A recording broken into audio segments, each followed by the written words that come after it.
Hello students, in today's lecture we will talk about gender discrimination. We will see its meaning and then we will also see which are the different areas where gender discrimination has done, and we'll discuss also about the factors of gender discrimination. Okay? तो आज का जो हमारा lecture का topic है वो है gender bias या जेंडर डिस्क्रिमिनेशन. हम अगर ये कहें कि लिंग भेद कहें या हम लैंगिक पक्षपात कहें, दोनों का मीनिंग हम सेम ही लगाते हैं. क्यों? क्योंकि ये जो जेंडर बायस होता है, ये जो लैंगिक पक्षपात होता है, ये जो लैंगिक भेदभाव होता है ना, जो जेंडर डिस्क्रिमिनेशन होता है, ये क्या है? ये दोनों का मीनिंग हम सेम लगाएंगे. और ये जेंडर बायस जो है उसका जो मीनिंग है वो क्या होता है कि जो लैंगिक बेस पे है ना, जो आधार है, कौन सा लैंगिक जो आधार है उस पे जो फीमेल है, जो महिलाएं हैं, उनके साथ जो भेदभाव किया जाता है उसे इस मीनिंग में हम देखेंगे. ओके, तो सबसे पहले हम उसका मीनिंग देखते हैं कि उसका मीनिंग होता क्या है actually. What is gender bias? ठीक है, तो जेंडर बायस का मीनिंग अगर हम देखें तो वो क्या है, जनरल मीनिंग जो है वो क्या होता है कि लैंगिक जो पक्षपात किया जाता है, जो लिंग के आधार पे है ना, जो सेक्स बेस पे जो डिफरेंस रखा जाता है, किसमें, मेल और फीमेल में, महिलाओं और पुरुषों में जो भेदभाव रखा जाता है वो, ये जो डिफरेंस है, ये जो भेदभाव रखा जाता है, ये आज से ही नहीं, ये बहुत पुराने टाइम से भी देखने को मिलता है. और इसकी वजह से क्या है, ये जो फीमेल की जो कंडीशन है वो और ज़्यादा पुअर होती जा रही है. ओके, तो सबसे पहले हम मीनिंग देखते हैं कि gender bias is behaviour that shows favouritism towards one gender over another, है ना, कि किसके प्रति पक्षपात है, एक लिंग के प्रति पक्षपात होता है. अब अगर हम मेल के लिए कहें, है ना, तो कि जो पुरुष लोग होते हैं उनके प्रति जो सोसाइटी है हमारी, है ना, उसका बहुत ज़्यादा वो फेवरेट होते हैं, है ना. मेल मेंबर्स जो होते हैं उनको बहुत ज़्यादा क्या उनका पक्ष लिया जाता है और उन्हीं को आगे बढ़ाया जाता है, उन्हीं की प्रोग्रेस के बारे में सोचा जाता है और फीमेल को पीछे रखा जाता है. तो उनकी सिचुएशन जो है वो इस वजह से बैकवर्ड है. ओके, मीन्स ईजी अगर हम और कहें तो gender bias is the tendency to prefer one gender over another. वही बात है, सेम है ना, कि एक कोई ऐसा जो जेंडर है उसको प्रेफरेंस दे रहे हैं, ये उसकी जो प्रवृत्तियां हैं, उसका जो बिहेवियर है ना, उसको वो क्या कर रहे हैं, सुपीरियर समझ रहे हैं. ओके, नाउ अगर हम इसमें एग्जाम्पल देखें तो बहुत सारे ऐसे एग्जाम्पल हमको देखने को मिलते हैं इसके अंदर कि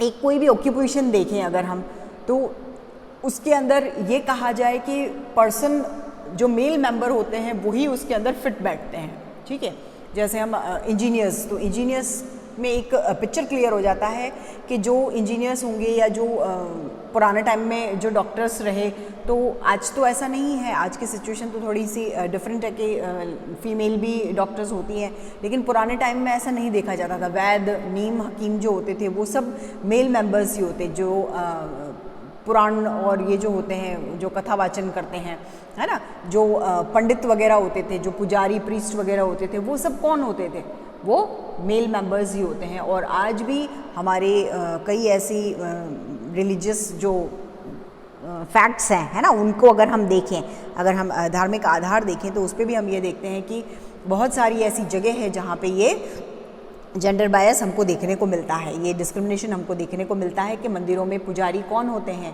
मैक्सिमम मेल मेंबर्स ही होते हैं, फीमेल को वहाँ कोई भी पोजीशन नहीं मिलती है. ठीक है, तो अब ये जो सिचुएशन होती है, ये सारी जो सिचुएशन है ये हमारे लिए बहुत क्रिटिकल होती है. क्यों? क्योंकि इसी को हमको क्या करना है, ख़त्म करना है. इसी के बारे में हम आज पूरी तरीके से डिस्कस करेंगे.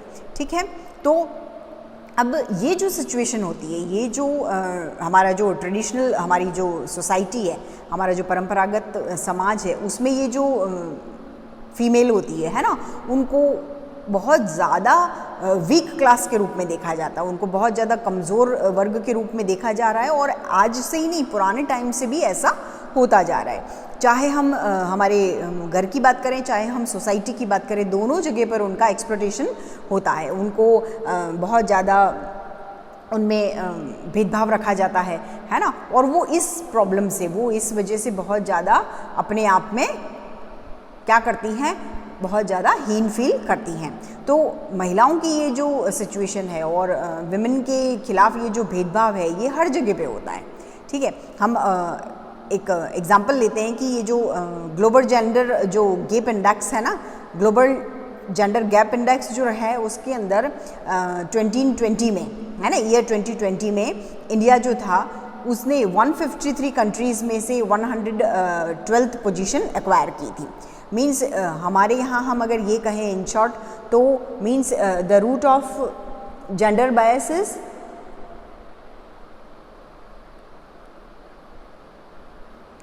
मीन्स हम ये कह सकते हैं कि the root of gender discrimination और gender bias is deeper and stronger. क्या है वो, बहुत ज़्यादा ये जो खाई है वो बहुत ज़्यादा क्या हो रही है, लैंगिक भेदभाव की, लैंगिक पक्षपात की बहुत गहरी होती जा रही है और बहुत ज़्यादा वो स्ट्रॉन्ग मीन्स मजबूत होती जा रही है। ठीक है ना, अब हम ये देखते हैं कि कौन कौन से ऐसे डिफरेंट एरियाज़ होते हैं जिनमें जेंडर बायस जो है वो हमको देखने को मिलता है। ओके, तो फर्स्ट इज़ सोशल एरिया, सामाजिक जो क्षेत्र होता है ना, सोशल एरिया हमारा जो होता है, जो हमारी सोसाइटी है जिसके आसपास हम रहते हैं, सोसाइटी के अंदर ही हम सर्वाइव करते हैं। तो ये जो हमारी इंडियन सोसाइटी है उसमें जो फीमेल है वो मैक्सिमम क्या करती है, जो घरेलू काम होते हैं, घर के जो कामकाज होते हैं उनमें इन्वॉल्व रहती है ना, और उनको उन्हीं के लिए देखा जाता है, उन्हीं के रूप में देखा जाता है। मीन्स हम ये इमेजिन नहीं कर सकते हैं कि फ़ीमेल जो है वो, क्योंकि पुरुष प्रधान समाज है ना, तो उसके अंदर हम फीमेल को सुपीरियर नहीं देख सकते हैं। तो घरेलू जो काम है उनके अंदर उनको इन्वॉल्व किया गया है। फिर जो जैसे कि क्या करेंगी, वो खाना बनाएंगी, भोजन की व्यवस्था जो होती है वो उनका काम है, बच्चों का पालन पोषण करना वो उनका काम है। तो उनका जो दायरा है, उनका जो एरिया है वो लिमिटेड कर दिया गया है। उनके मीन्स जो फैमिली के जो डिसीजंस वगैरह होते हैं उनके अंदर भी उनको इन्वॉल्व नहीं किया जाता था। पुराने टाइम में तो मैक्सिमम ऐसा होता था, लेकिन अब बहुत सिचुएशन इससे डिफरेंट हो गई है ना। अब आज के टाइम में काफ़ी हद तक ऐसा होता है कि फ़ीमेल जो है उनके डिसीजंस को भी प्रायोरिटी दी जाती है। तो ये एक चेंजेस हमको देखने को मिल रहा है। दैन फिर हम बात करते हैं कि महिलाएं जो होती है, विमेन जो है, उनको ऐसे जो मुद्दे होते हैं घर के उनसे बहुत ज़्यादा दूर रखा जाता है। कुछ ऐसे सोशल ऑर्गेनाइजेशंस जो होती हैं है ना, ऐसे कई मुद्दे होते हैं उनसे रिलेटेड, जो अलग अलग सोशल ऑर्गेनाइजेशंस होती है, उनमें भी जो विमेन हैं उनको जो बहुत ज़्यादा क्या कहते हैं, लैंगिक जो असमानता होती है उसका विकराल रूप हमको देखने को मिलता है। क्यों? क्योंकि उन जहाँ सोशल ऑर्गेनाइजेशंस जो हैं उनके अंदर भी क्या है, विमेन बहुत ज़्यादा नहीं है, बहुत कम हमको वहाँ पे उनकी यूनिट्स देखने को मिलती है। और हम ये कह सकते हैं कि ये जो जेंडर डिस्क्रिमिनेशन है वो हमको वहाँ पे बहुत बड़े लेवल पे देखने को मिल जाता है। दैन फिर आता है इकोनॉमिक एरिया। तो आर्थिक क्षेत्र की अगर हम बात करें, इकोनॉमिक एरियाज़ की अगर हम बात करें, तो हम वहाँ पे भी देखते हैं कि जो वर्किंग वुमेन है वो मेल मेंबर्स के कंपैरिजन में बहुत कम होती हैं या तो, और अगर होती भी हैं तो उनकी जो पारिश्रमिक होती है, उनकी जो वेजेस होते हैं, उनकी जो सैलरी होती है वो क्या होती है, मेल मेंबर्स के कंपैरिजन में बहुत कम होती है। क्यों? क्योंकि उनको उनसे डाउन माना जाता है, उनको उनसे कमतर आंका जाता है। देन फिर अब हम बात करते हैं कि ये जितने भी औद्योगिक क्षेत्र होते हैं, इंडस्ट्रियलिस्ट जो होते हैं या इंडस्ट्रियल एरियाज़ जो होते हैं, उनके अंदर क्या है, उनके अंदर क्या होता है कि जो फीमेल होती है उनको जो मेल मेंबर्स होते हैं, पुरुष जो होते हैं, उनके कंपैरिजन में सैलरी कम दी जाती है, जो कि पहले भी हम डिस्कस कर चुके हैं ना। और इतना ही नहीं है, जो एम्प्लॉयमेंट की बात आती है, रोज़गार की बात आती है और एम्प्लॉयमेंट अपॉर्चुनिटीज़ की बात आती है, तो उसमें भी किसको प्रायोरिटी दी जाती है, जो पुरुष होते हैं, जो मेन होते हैं उन्हीं को क्या होती है, प्रायोरिटी दी जाती है। मीन्स इकोनॉमिक एरियाज जो है वहाँ पे भी मैक्सिमम हमको जेंडर बायस देखने को मिलता है। दैन फिर हम बात करते हैं पॉलिटिकल एरियाज़ की, राजनीतिक क्षेत्र की अगर हम बात करें तो ये जितने भी पॉलिटिकल एरियाज़ जो होते हैं वो क्या है, लोकतांत्रिक हैं, और लोकतांत्रिक होते हुए भी उनके अंदर हमको ये सब कुछ देखने को मिलता है। Mean gender bias, gender discrimination देखने को मिलता है। लेकिन क्या होते हैं, न तो उनको फीमेल जो होती है वहाँ उनको न तो जो इलेक्शन वगैरह होते हैं उनमें न तो बहुत ज़्यादा मैक्सिमम टिकट्स दिए जाते हैं और न उनको वहाँ पे कोई पोजीशन पे नियुक्त किया जाता है। तो हम यहाँ पे भी क्या देख रहे हैं कि जो लैंगिक पक्षपात है, लैंगिक जो असमानता है वो हमको यहाँ पे भी देखने को मिलती है। फिर हम देखते हैं जो रिक्रिएशन एरियाज़ होते हैं, है ना, जैसे मनोरंजन क्षेत्र की बात करें तो उसके अंदर हम ये बात करते हैं कि जो फिल्म्स चलती है ना, आपकी जो फिल्म्स वगैरह होती है उनके अंदर जो हीरोइंस होती है ना, वो जो हीरोइंस होती है उनको क्या है, उनको भी इस तरीके के भेदभाव का शिकार होना पड़ता है।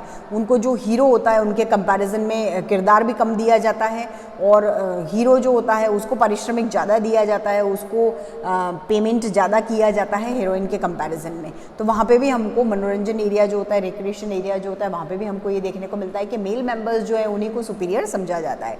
देन आफ्टर स्पोर्ट्स एरिया की अगर हम बात करें तो हम ये देखते हैं कि जो स्पोर्ट्स एरियाज़ होते हैं, जो खेल क्षेत्र होता है, उसमें भी इस तरीके की स्थिति, कंडीशन हमको देखने को मिलती है ना, कि जो उनको प्राइजेस वगैरह मिलते हैं, जो उनको अवार्ड मिलते हैं, उनकी जो राशि होती है वो भी मेल मेंबर्स को ज़्यादा मिलती है, उसके कंपैरिजन में फ़ीमेल को कम मिलती है। अगर हम क्रिकेट या कुश्ती वगैरह देखें तो उनमें भी पुरुष जो होते हैं, है ना, उनके जो खेल होते हैं उनको टेलीकास्ट ज़्यादा किया जाता है। फीमेल का जो टेलीकास्ट होता है वो बहुत कम आता है, लिमिटेड आता है। तो इस तरीके से हम ऐसे सिचुएशंस देखने को मिल जाती है ज़्यादातर। ओके, तो हम ये देखते हैं कि जितने भी ऐसे एरियाज़ है, चाहे हम सोशल एरिया की बात करें, चाहे हम जो इकोनॉमिक एरिया, पॉलिटिकल एरिया की बात करें, रिक्रिएशन एरियाज़ की बात करें, तो इन सब में हमको ये देखने को मिलता है कि मैक्सिमम क्या है यहाँ पे, मैक्सिमम यहाँ पे हर क्षेत्र में, हर एरिया में, चाहे सोशल, इकोनॉमिक, पॉलिटिकल, स्पोर्ट्स, कोई सा भी एरिया हो, कोई सा भी क्षेत्र हो, वहाँ पे हमको जेंडर बायस जो है वो देखने को मिलता है, जेंडर डिस्क्रिमिनेशन हमको देखने को मिल जाता है। ओके, नाउ अब हम ये बात करते हैं कि क्या इस सिचुएशन से हम बाहर निकल सकते हैं, क्या ये सिचुएशन हैंडल हो सकती है, क्या पुरानी जो सोसाइटी थी आज भी कंडीशन वैसी है, क्या फ्यूचर में कंडीशन बदलेगी या नहीं बदलेगी। तो जो पुरानी सिचुएशन थी उससे आज हम कहीं बेटर सिचुएशन में हैं और आगे सिचुएशन और चेंज होगी। हम ये देखेंगे आगे कि बहुत सारे ऐसे एरियाज़ हैं जहाँ पे वुमेन को पोजीशन मिल रही है ना, उन्हें इक्वल समझा जा रहा है। आज का एजुकेशन सिस्टम हमारा ऐसा चेंज हो गया है, उसकी वजह से ये जो डिस्क्रिमिनेशन है ये ख़त्म होता जा रहा है धीरे धीरे। फिर क्या सिर्फ मेल और फीमेल दो ही जेंडर होते हैं, जो हम थर्ड जेंडर की बात कर रहे हैं, हम ट्रांसजेंडर की जो बात कर रहे हैं, क्या उनको पोजीशन नहीं मिलनी चाहिए? तो उनको पोजीशन कब मिलेगी? जब मेल और फीमेल जो कैटेगरी है ना, फीमेल को यहाँ सेकंड कैटेगरी में रखा जाता है, मेल प्राइमरी कैटेगरी होती है ना। फर्स्ट कैटेगरी किसकी है? मेल मेंबर्स की होती है, देन फीमेल की है एंड देन ट्रांसजेंडर्स की है। और उनके लिए भी उन लोगों ने बहुत स्ट्रगल किया है और आगे भी करते आ रहे हैं। तो ये जो सारी सिचुएशन होती है ये शो कर रही है कि किस तरीके से हमें अपने हक के लिए आवाज़ उठानी है। तो सब अपनी अपनी पोजीशन को पाने के लिए, सब अपने अपनी पोजीशन को पाने के लिए कॉन्फ्लिक्ट कर रहे हैं कंटिन्यूस और स्ट्रगल कर रहे हैं। तो ये जो सिचुएशन है ये किस तरीके से बदल सकती है? तो हमने जो अभी एरियाज़ देखे हैं, जिन एरियाज़ में ये डिस्क्रिमिनेशन हमको देखने को मिलता है, उन्हीं एरिया से हमको स्टार्ट करना है। हमको सोशल लेवल पे स्टार्ट करना है, हमको इकोनॉमिक लेवल पे स्टार्ट करना है, हमको पॉलिटिकल लेवल पे स्टार्ट करना है कि किस तरीके से हम इस लेवल पे इनको चेंज कर सकते हैं, ये पोजीशन हम बदल सकते हैं, सिचुएशन को हम कंट्रोल कर सकते हैं। ओके, नाउ देन फिर बात करते हैं फैक्टर्स ऑफ जेंडर बायस की, कि अब बात ये आ रही है कि कौन कौन से ऐसे फैक्टर्स होते हैं, कौन कौन से ऐसे कारक होते हैं जो इनके लिए रिस्पॉन्सिबल होते हैं। तो अभी तो हमने एरियाज़ देखे थे, अब हम बात करते हैं कौन कौन से ऐसे फैक्टर्स हैं जो इसके लिए रिस्पॉन्सिबल हैं। तो सबसे पहले हम देखते हैं पेट्रिकल जो माइंडसेट होता है हमारा। पेट्रिकल जो माइंडसेट होता है उसकी बात हम अगर करें तो मीन्स जो पितृसत्तात्मक जो मानसिकता है हमारी, ये जो पेट्रिकल जो माइंडसेट है हमारा, उसको हमको चेंज करना है। क्यों? क्योंकि सोसाइटी के अंदर जो ट्रेडिशन चला आ रहा है कि मीन्स पुरुष प्रधान समाज है और फैमिली जो है उसका जो हेड ऑफ द फैमिली होगा, हेड ऑफ द मेंबर होगा, वो पुरुष होगा। तो इस वजह से क्या हो रहा है कि ये जो रूढ़ियाँ चली आ रही है, ये जो ट्रेडिशन चला आ रहा है, उसकी वजह से विकास के जो अवसर हैं, है ना, जो डेवलपमेंट के अपॉर्चुनिटीज़ होती है वो लेडीज़ को कम मिलती है। और उनके कंपैरिजन में जो पुरुष हैं उनको उनका जो व्यक्तित्व होता है वो निखरता जाता है, उनके पर्सनालिटी का पूरा डेवलपमेंट होता है, लेकिन जो फीमेल होती है उनके व्यक्तित्व को जगह नहीं मिल पाती है ना। अगर हम एग्जाम्पल देखें तो चाहे हम सबरीमाला की बात करें या हम 3 तलाक जैसे मुद्दों की बात करें, तो उनमें हमको ये जो सोशल डिस्क्रिमिनेशन है ये बहुत देखने को मिलता है। और ये ही इंडिकेट करता है कि किस तरीके से जो ये पेट्रिकल माइंडसेट है वो आज भी हमारे यहाँ मौजूद है। ओके नाउ, अब हम अगर ये बात करते हैं कि जो वुमेन्स राइट है उनकी अगर हम बात करें प्रॉपर्टी के एस्पेक्ट में, तो भारत में आज भी क्या है कि व्यवहारिक लेवल पे क्या है, पारिवारिक जो संपत्ति होती है ना, जो प्रॉपर्टी होती है, जो उस पे महिलाओं को कोई भी अधिकार नहीं दिया जाता है और वो प्रचलन में नहीं है। इसलिए उनके साथ इस तरीके के भेदभाव किए जाते हैं। और गवर्नमेंट ने अब ये तय किया है कि क्या होगा, जो महिलाएं हैं, जो घर की बेटियां होती हैं, उनको भी अधिकार मिलते हैं। हाँ, जनरली हम लेते नहीं हैं, लेकिन कहीं कहीं पे इसका मिसयूज़ भी किया जाता है और कहीं कहीं पे ये सहयोगी भी प्रूव हो जाती है। देन फिर हम बात करते हैं नो रिजर्वेशन सिस्टम की, कि क्या है, चाहे पॉलिटिकल लेवल देखें हम, चाहे हम पंचायती राज व्यवस्था की बात करें, इनको छोड़ के जितनी भी जो वैधानिक संस्थाएं हैं उनकी बात अगर हम करें तो उनमें किसी भी तरीके से कोई भी जो ये आरक्षण होता है उसका कोई भी व्यवस्था नहीं है, लेडीज़ के लिए कोई भी सिस्टम नहीं है। तो ये भी एक मेन फैक्टर है जेंडर बायस का। देन फिर हम बात करते हैं वर्क पार्टिसिपेशन रेट की, कि हम ये देखते हैं कि ईयर 2017-18 में जो क्या था, पीरियोडिक लेबर फोर्स जो इंडिकेशन था, उसमें हम ये देखते हैं, उसमें जो सर्वे किया गया था उसमें हमने देखा कि जो लेबर फोर्स है ना, जो अर्थव्यवस्था जो है उसमें जो महिलाएं हैं उनको ये जो वर्क पार्टिसिपेशन है उनका दर बहुत उनका कम रहा। ऐसी कंडीशन जो होती है, ऐसी स्थितियाँ जो होती है, उनमें जो आर्थिक मापदंड होते हैं, जो इकोनॉमिक मेजरमेंट जो होती है, उनमें क्या है कि जो फीमेल होती है, जो महिलाएं होती है, उनकी जो आत्मनिर्भरता होती है वो इसकी वजह से क्या है, मेल मेंबर्स पे ही टिकी हुई रह जाती है। अगर हम 2011-12 की बात करें तो उसके कंपैरिजन में 2017-18 में जो महिलाओं की कार्य सहभागिता दर जो थी उसमें गिरावट हुई है।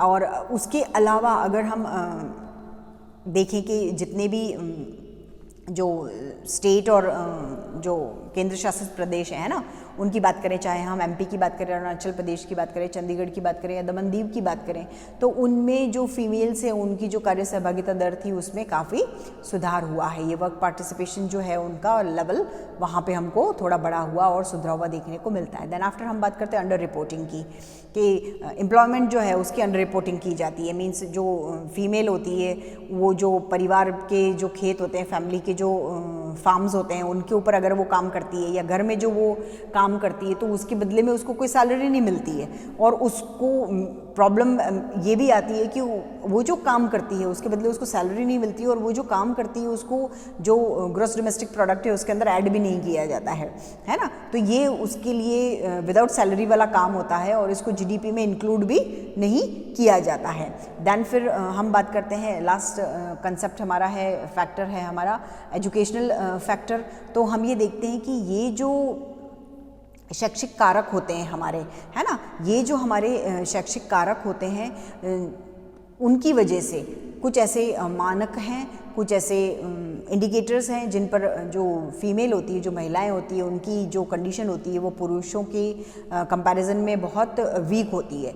मींस लड़कियों का जो एनरोलमेंट होता है वो भी कम होता है। मतलब अगर हम ये देखें कि पिछले 2 डिकेड्स की अगर हम बात करें तो उसमें वृद्धि हुई है, ये कोई इसमें कोई डाउट की बात नहीं है कि पिछले 2 जो डिकेड्स रहे हैं उनके अंदर क्या है, ये जो गर्ल चाइल्ड जो एनरोलमेंट हुआ है उसमें डेवलपमेंट हुआ है, उसमें ग्रोथ हुई है। और अगर हम सेकेंडरी एजुकेशन की बात करें तो उसमें ये जो लैंगिक समानता है उसकी स्थिति जो है वो भी थोड़ी बेहतर हुई है। लेकिन अभी भी क्या है, ये जो हायर एजुकेशन की बात करें हम, या हम जो व्यावसायिक शिक्षा की जो बात करें तो उसके एरिया में क्या है, महिलाएं जो हैं उनमें इनरोलमेंट अभी भी पुरुषों के कंपैरिजन में क्या होता जा रहा है, कम ही होता जा रहा है। तो जो राजनीतिक प्रतिभागिता की हम बात कर रहे हैं उसमें अगर हम बात करें, चाहे हम ये जो इंटरनल जो इंडिकेटर्स होते हैं उनकी बात करें जो 2020 में देखने को हमको मिलता है, तो उसके अंदर हम ये देखते हैं कि जो राजनीतिक जो सशक्तिकरण था उसमें महिलाएं जो थी और उनकी भागीदारी जो थी, उनका मानक जो था वो बहुत हायर पॉइंट्स जो थे उनके कंपैरिजन में देखा गया। और चाहे हम परिवार की बात करें, चाहे हम धर्म की मान्यताओं की बात करें, तो इनकी वजह से हमारे यहाँ क्या होता है, ये जो जेंडर बायस है ये हमको देखने को मिलता है, ये जो डिस्क्रिमिनेशन हमको देखने को मिलता है।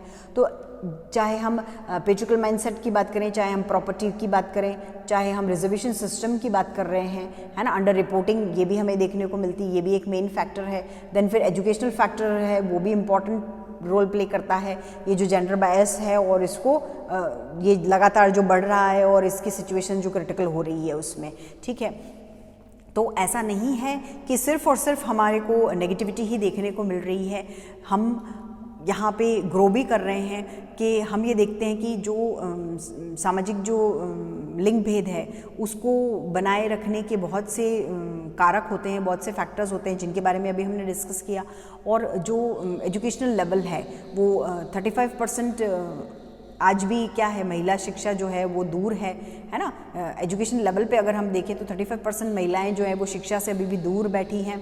और इसी लिटरेसी की कमी के कारण क्या है, जो हमारा स्तर है वो भी कम होता जा रहा है, अत्याचार जो है वो भी ज़्यादा बढ़ते जा रहे हैं, जो लेडीज़ को हैरस किया जाता है, फीमेल को जो परेशान किया जाता है वो भी इसकी वजह, ये भी एक मेन रीज़न है। दैन फिर अगर हम स्वास्थ्य और पोषण की कंडीशन की बात करें तो उसमें भी कमी आती है इसकी वजह से। और जो सोशल ट्रेडिशन की बात करें या ये जो कुरीतियाँ चली आ रही है, चाहे हम डॉवरी सिस्टम की बात करें या वेल सिस्टम की बात करें, है ना, पर्दा प्रथा की बात करें, या जो लिंग अनुपात जो है उसकी बात करें, तो उसमें हम मेल मेंबर्स को बहुत ज़्यादा सुपीरियर पाते हैं। और उसकी वजह से जो ये जो फीमेल होते हैं, जो लड़कियां होती हैं, उनकी तस्करी हो, चाहे प्रोस्टिट्यूशन की बात करें, चाहे जो छेड़छाड़ की जाती है ना, जो रेप केसेस वगैरह बढ़ रहे हैं, इन सब की अगर हम बात करें तो ये सब एजुकेशन की कमी की वजह से, हमारी अवेयरनेस की कमी की वजह से हो रहा है। सिर्फ और सिर्फ अगर हम गवर्नमेंट को दोष दें या हम ये कह दें कि जो पुरुष प्रधान समाज है इसलिए हम लोगों को सिचुएशन हमारी बदतर होती जा रही है, तो अगर हम इस तरीके से सोचेंगे, हमारी सोच ऐसी रहेगी जो, तो हम सिर्फ उन लोगों को देखें, उन ट्रांसजेंडर को देखें जिन्होंने अपने हक के लिए बहुत आवाज़ उठाई है और वो दिन ब दिन अपनी सिचुएशन को स्ट्रॉन्ग करते जा रहे हैं। तो हमें भी इसी तरीके से